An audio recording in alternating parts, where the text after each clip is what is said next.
আসিফ নজরুল, আপনার শাওনের সাথে বিছনার মধ্যে আপনার লুটুপুটু খেলার জন্য এই দেশটা স্বাধীন হয় নাই।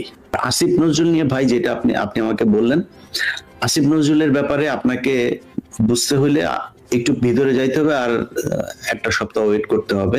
প্রকাশ্যে ঘোষণা দিচ্ছি, আপনার এখান থেকে প্রকাশ্যে বলছি, আপনি আমাকে যে কোনো কোশ্চেন করতে পারেন এটার ব্যাপারে। আমি এটা মাথায় রাখেন যে আমি যদি ধরি না, আমি কিন্তু ফাও কথা বলে ধরবো না।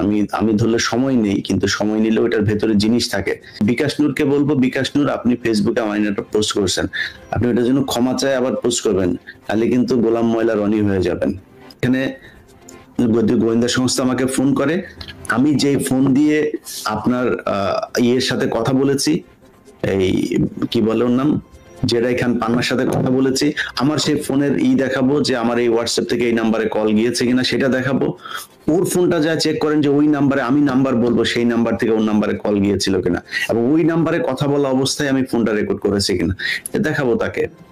একবারও দেখার করেন নাই। যে গ্রুপের কথা বলেছি, বাংলা জুম ব্রিগেড সম্ভবত এরকম নাম, ওই জুম ব্রিগেডের যে ইয়েগুলো স্ক্রিনশট গুলো দেখানো হয়েছে, যা দেখেন ও কবে লেফট নিয়েছে ওই গ্রুপ থেকে, ওই গ্রুপের স্ক্রিনশট তো সব দেওয়া হয়েছে, ওই গ্রুপ থেকে ও কবে লেফট নিয়েছে এবং কবে ও এটাতে ইন হয়েছিল দেখেন খুঁজা। সেখানে ওর কি কি কমেন্ট আছে, কি কি কথা বলেছে, কার কার সাথে। ওরে ধরেন, একটু জিজ্ঞাসাবাদ তো করা যাইতো যদি সিকিউরিটি নিয়ে যদি কোনো কিছু থাকে, কিন্তু সেটা করা হয়নি। এখন করা কেন হয়নি? কারণ হচ্ছে যে এখনো ভেতরে যাদেরকে বসিয়ে রাখা হয়েছে সেই লোকগুলোই নাই।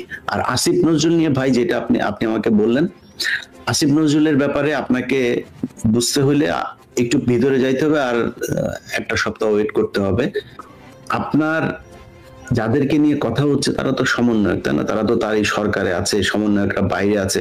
সমন্বয়কদের কাছে যা জিজ্ঞেস করেন, সমন্বয়কদেরকে যা করেন, নাহিদ আসিফ এরা বলুক যে আসিফ নজরুল প্রধান উপদেষ্টা হইতে চায় নাই, এটা নিয়ে কোনো কথা ওই দিন সকালে হয়নি। যদি এটা বলে, তারপরের দিন আমি বলবো যে ওকে ঠিক আছে, তাহলে ওদের আমাকে যারা তথ্য দিয়েছে, কারণ আমি যে প্রোগ্রামটা করেছি, এই প্রোগ্রামটা তো ভাই আমি তো সেনাবাহিনীতে চাকরি করিনি, আমি সেনাবাহিনীতে ট্রেনিংও করিনি। সো সেখানে এরকম কিছু জিনিস দেখানো হয়েছে যে জিনিসগুলো সেনাবাহিনী না দিলে তো এটা সম্ভব না। আপনি সেনাবাহিনীর এই যে ওরা যে ট্রুপ যে করেছিল, কোন কোন জায়গায় ওদের চেকপোস্ট, কোন কোন বাহিনীর ব্রিগেডের চেকপোস্ট কোথায় দেওয়া হয়েছে, এগুলো সব ম্যাপ সহ এখানে দেখানো হয়েছে। তো এটা কিভাবে সম্ভব? নিশ্চয়ই সেনাবাহিনী সহায়তা করেছে। এখানে করতে গেলে আমাকে কোনো না কোনো একটা থার্ড পার্টি, আমি যা বলছি সেটাও সত্য না, আসিফ নজরুল যা বলবে সেটাও সত্য, থার্ড পার্টি কে হইতে পারে সেটা? তাহলে ছাত্ররা হইতে পারে। ছাত্রদেরকে বলেন পোস্ট করে যে সাংবাদিক ইলিয়াস যা বলেছে এগুলি সব মিথ্যা কথা, ওই দিন আসিফ নজরুল প্রধান উপদেষ্টা হইতে চায় নাই, এবং ডক্টর মোহাম্মদ ইউনূসকে নিয়ে যে প্রধান উপদেষ্টা হওয়ার বিষয়ে যে কনফিউশন তৈরি হয়েছিল নিজেদের মধ্যে, সেটাও হয় নাই, এরকম কোনো ঘটনাই ঘটে নাই। তাহলে আমি বুঝবো যে ওকে ঠিক আছে, তাইলে বোধহয়। কারণ আমি নাহিদ আসিফ, আপনার হাসনাত সার্জিস, এদেরকে আমি বিশ্বাস করি। তো ওরা বলুক, ওরা যদি বলে না ইলিয়াস ভাই এটা ঠিক না, ইভেন আমার পার্সোনালি ফোন করে বলুক ইলিয়াস ভাই আমি এটা আপনি যা বলেছেন এটা আসলে সত্যি না। ইভেন যে সমন্বয়কদের ভেতরে একজন এই পর্যন্ত কথা বলেছে, তিনি বলেছেন যে ইয়েস আসিফ নজরুল, এবং এটা না আরো একজনের কথা বলি, তাও সন্দেহ করছে। অর্থাৎ গণ অধিকার পরিষদও বিষয়টা নিয়ে প্রচন্ড রকমের সন্দেহ করছে। যদিও আমাদের বিকাশ নূর এটা নিয়ে নানান ধরনের অবজারভেশন দিয়েছেন। তো বিকাশ নূর তো আসলে তার রাজনীতি তো এই দেশে শেষ। আপনি 15-20 জন পোলাপান নিয়ে আপনি একটা করতে পারবেন, একদিন মিছিল হবে 15-20 জন, কারণ এটা তো ব্যবসা প্রতিষ্ঠান হিসেবে হয়ে গিয়েছে। সে কোথায় কোথায় টাকা পয়সা নিয়েছে, কোথায় কোথায় তার ব্যবসা, তার বাইরে কি ব্যবসা ধরিয়ে দিয়েছে, এগুলো সব কিন্তু আমরা জানি। সো বিকাশ নূরকে বলবো, বিকাশ নূর আপনি ফেসবুকে আমার একটা পোস্ট করছেন, আপনি ওটার জন্য ক্ষমা চাই আবার পোস্ট করবেন, তাহলে কিন্তু গোলাম ময়লা রনি হয়ে যাবেন। তো আজকে দেখা গেছে যে যাহাই হিন্দু তাহাই ইসকন, যাহাই ইসকন তাহাই আওয়ামী লীগ, যাহাই আওয়ামী লীগ তাহাই ইন্ডিয়া, যাহা ইন্ডিয়া তাহাই শেখ মুজিব। পয়দা তো ওইখানেই হুয়া।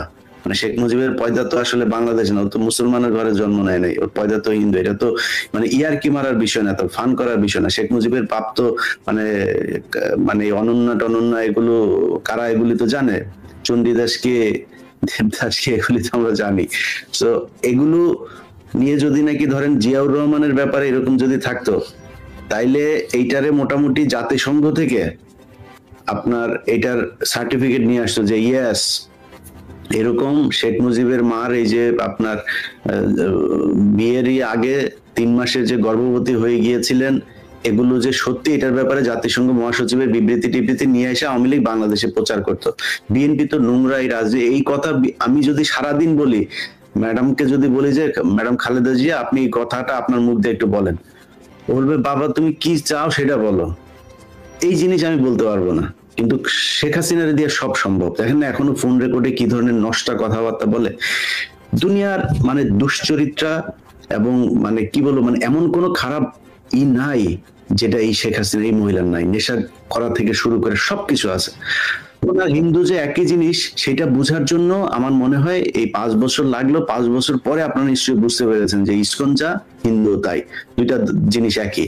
তো যদি দুইটা জিনিস এক হয় তাহলে ওই সময় যে কথাগুলো বলেছিলাম যে ওরা সরকারি বিভিন্ন বড় বড় কর্মকর্তাদেরকে টাকা পয়সা দিয়ে তারপর ওদের দলে ভেড়ায়, রাজনৈতিক দলকে ভেড়ায়, কিভাবে কি করছে, ওদের পরিকল্পনা কি, ওদের ট্রান্সপোর্টেশন সুবিধা আছে, ওদের কিলিং বাহিনী আছে আলাদা, এগুলো তো টেক কেয়ার করা দরকার, তাই না? আপনাকে বুঝতে হবে যে গোয়েন্দা সংস্থাকে এটা আমলে নিতে হবে।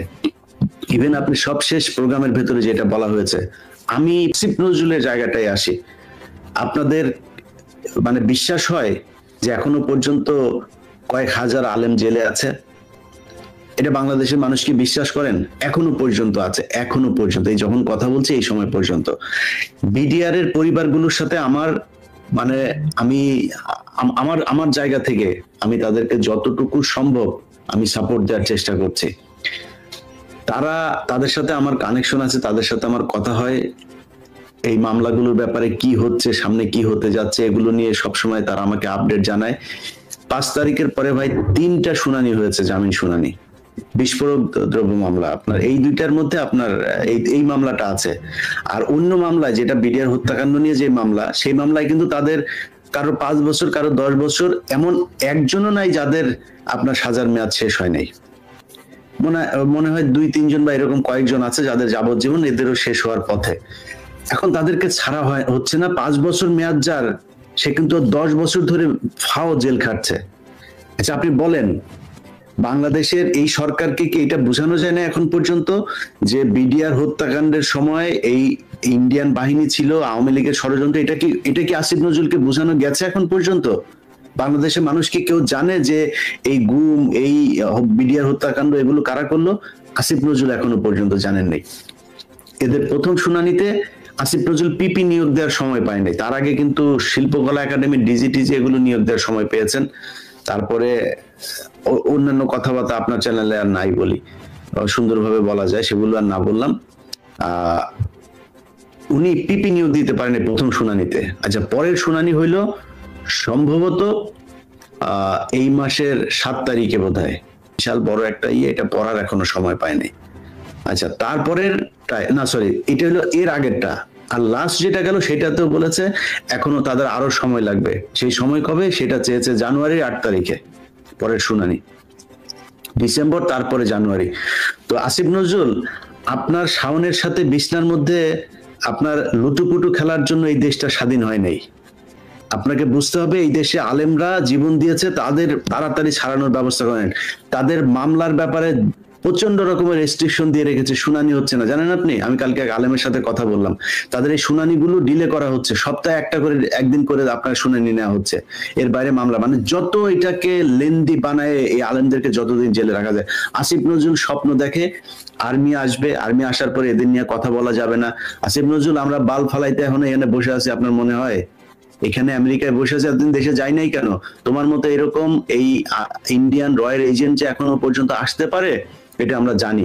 তোমাদেরকে নির্মূল না করা পর্যন্ত দেশে যাব না। কিছু ছিঁড়তে পারলে ছিঁড়া দিও।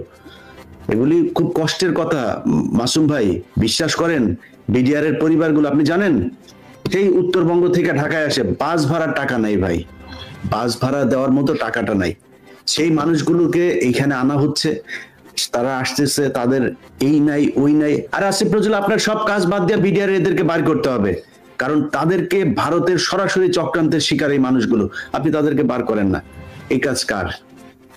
সারা দেশে আপনি জানেন এই ইয়েদেরকে জামিন দেওয়ার জন্য আপনার দেওয়া হচ্ছে, কি বলে, চাপ দেওয়া হচ্ছে। পুলিশকে তাড়াতাড়ি বলা হচ্ছে তাড়াতাড়ি আপনারা রিপোর্ট দেন, রিপোর্ট না দিলে জামিন দিয়ে দিব। আমি কালকে একজনের সাথে কথা বললাম এবং খুব বড় উপর লেভেলের এক পুলিশ অফিসারের সাথে কথা বললাম, তিনি বললেন যে এই ভাই আমাদেরকে এই থেকে এই ধরনের অসহযোগিতা করা হচ্ছে, জামিন দেওয়ার জন্য পাগল হয়ে গিয়েছে জজ সাহেবেরা। জজ কে কোথায় আছে, এটা নিয়োগ কে দিবে, কোথায় কার জামিন হয়েছে? আপনি গত সপ্তাহে ঝিনাইদহতে 2 জন এমপির হয়ে গিয়েছে, আপনার জামিন হয়ে গিয়েছে। হ্যাঁ, ইন্ডিয়া চলে গিয়েছে 2 জনই। এটা কে? এটা আসিফ নজরুল এই খবর জানে? এটা তো তার মন্ত্রণালয়, এই খবর কে রাখবে? এই খবর সে রাখার সুযোগ পায় না। তার বান্ধবীরে ঢুকানোর জন্য যে কোনো এক জায়গায়, ওই জায়গায় ওইটার নাম শুনলে আবার অনেকে উনি বুঝা ফেলতে পারে, আবার তার বিরুদ্ধে অ্যাকশন। তার বান্ধবীরে ঢুকানোর জন্য সে আবার মানে বিশাল আকার ফাইট শুরু করেছে তার গার্লফ্রেন্ডে ঢুকানোর জন্য। তো এইভাবে আসিফ নজরুল চেষ্টা পাচ্ছেন, এবং আসিফ নজরুলের কাছে যদি নাকি আপনারা করতে চান যে আসিফ নজরুল যে কথা এতদিন ধরে বলেছে, সেই কথার মধ্যে যদি আপনাদের মনে হয় যে গরমিল আছে, তাইলে বুঝতে হবে যে আসিফ নজরুলের ভেতরে সমস্যা আছে। কারণ আসিফ নজরুল যদি নাকি যে কথা আমরা তার মুখ থেকে এতদিন শুনেছি সেটা যদি সত্য হইতো, তাহলে সবার আগে যেটা হইতো তাহলে সেটা হচ্ছে এই বিডিআর বিদ্রোহের এটাই হইতো। বিডিআর এখানে যারা কিনা পিলখানায় আসলে হত্যাকাণ্ডের শিকার, সেইটার একটা তদন্ত কমিটি তৈরি হইতো।